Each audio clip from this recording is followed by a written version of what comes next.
Assalamualaikum warahmatullahi wabarakatuh. Yang terhormat Ibu Maisinah MPDI, pengampu mata kuliah strategi pembelajaran, dan teman-teman semua yang kami hormati. Perkenalkan, nama saya Ahmad Ahsan Alwi. Di sini saya akan mempresentasikan makalah yang berjudul Strategi Pembelajaran Kooperatif MI atau SD.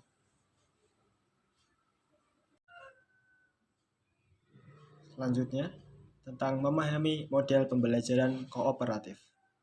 Model pembelajaran adalah salah satu perencanaan atau suatu pola yang digunakan sebagai pedoman dalam merencanakan pembelajaran di kelas atau pembelajaran dalam tutorial dan atau menentukan perangkat-perangkat pembelajaran termasuk di dalamnya buku, film, komputer, dan lain-lain. Model pembelajaran mempunyai 4 ciri khusus. Yang pertama, secara teoritis model pembelajaran dapat dikembangkan. 2. Landasan pemikiran untuk menunjukkan suatu pembelajaran yang diharapkan. 3. Tingkah laku dalam mengajar supaya model tersebut dapat dilaksanakan dengan berhasil.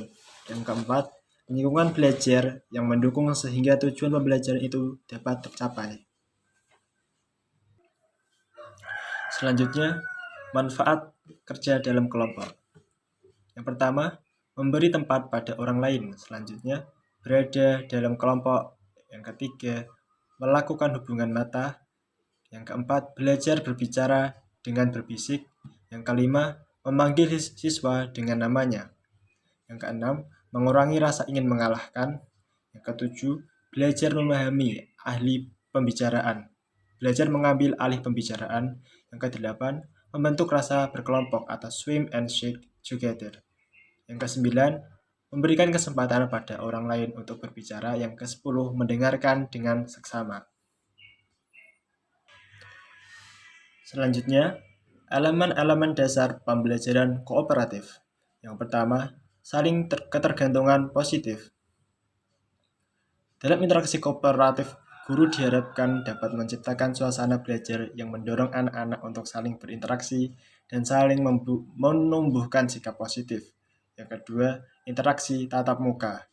Dalam interaksi positif, semua siswa diharapkan saling bertatap muka sehingga mereka dapat melakukan dialog dan dapat mengembangkan komunikasi yang efisien. Yang ketiga, akuntabilitas individual. Dalam kelompok belajar, kooperatifan anggota kelompok dituntut untuk memberikan andil bagi keberhasilan kelompoknya. Yang keempat, keterampilan menjalin hubungan dengan siswa. Dalam pembelajaran kooperatif, keterampilan sosial bermanfaat untuk menjalin hubungan dengan siswa lain tentang materi pembelajaran yang diajarkan dan dilatihkan. Selanjutnya, unsur-unsur pembelajaran kooperatif yang perlu ditanamkan pada siswa. 1. Siswa harus memiliki persepsi secara bersama-sama. Yang kedua, siswa memiliki tanggung jawab terhadap tiap siswa lain dalam kelompoknya dalam mempelajari materi yang dihadapi. Yang ketiga, siswa harus berpandangan sama sehingga memiliki tujuan yang sama. Yang keempat, siswa membagi tugas dan tanggung jawab yang sama dengan anggota kelompok. Yang kelima, siswa dilakukan evaluasi atau penghargaan yang akan berpengaruh terhadap evaluasi seluruh anggota kelompok. Yang keenam, siswa akan diminta pertanggungjawaban individual tentang materi yang dipelajari dalam kelompok kooperatif.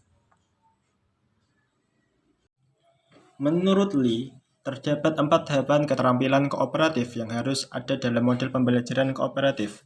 Yang pertama, forming atau pembentukan, yaitu keterampilan yang dibutuhkan untuk membentuk kelompok dan membentuk sikap yang sesuai dengan norma. Yang kedua, functioning atau pengaturan, yaitu keterampilan yang dibutuhkan untuk mengatur aktivitas kelompok dalam menyelesaikan tugas dan membina hubungan kerjasama di antara anggota kelompok. Yang ketiga, formatting atau perumusan, yaitu keterampilan yang dibutuhkan untuk membentukkan pemahaman yang lebih dalam terhadap bahan-bahan yang dipelajari. Yang keempat, fermenting atau penyerapan, yaitu keterampilan yang dibutuhkan untuk merangsang pemahaman konsep sebelum pembelajaran sehingga diperoleh kesimpulan. Selanjutnya, karakteristik pembelajaran kooperatif. Yang pertama, pembelajaran secara tim. Pembelajaran kooperatif adalah pembelajaran secara tim. Tim merupakan tempat untuk mencapai tujuan. Oleh karena itu, tim harus mampu membuat setiap siswa belajar. Semua anggota tim harus saling membantu untuk mencapai tujuan pembelajaran. Yang kedua, didasarkan pada manajemen kooperatif.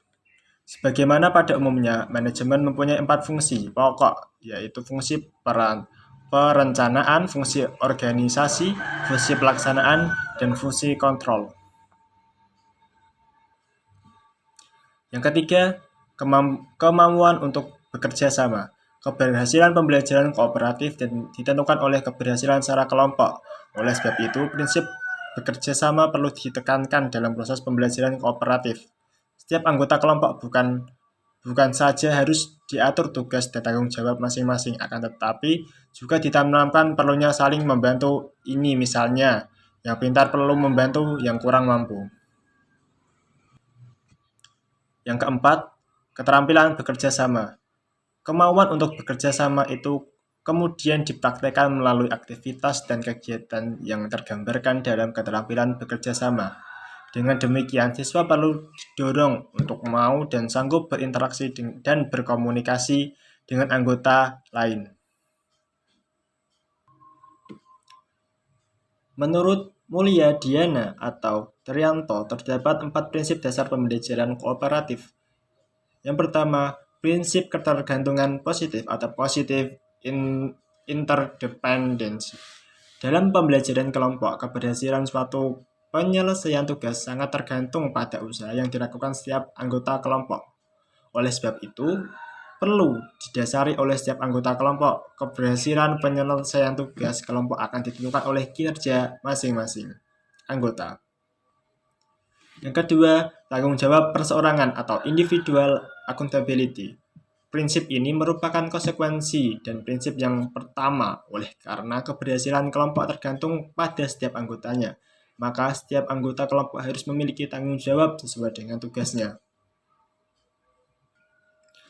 Selanjutnya, interaksi tatap muka atau face-to-face promotion interaction. Pembelajaran kooperatif memberi ruang dan kesempatan yang luas kepada setiap anggota kelompok untuk tatap muka, saling memberikan informasi, dan saling memberikan pembelajaran. Interaksi tatap muka akan memberikan pengalaman yang berharga kepada setiap anggota kelompok untuk bekerja sama, menghargai setiap perbedaan, memaafkan kelebihan masing-masing anggota.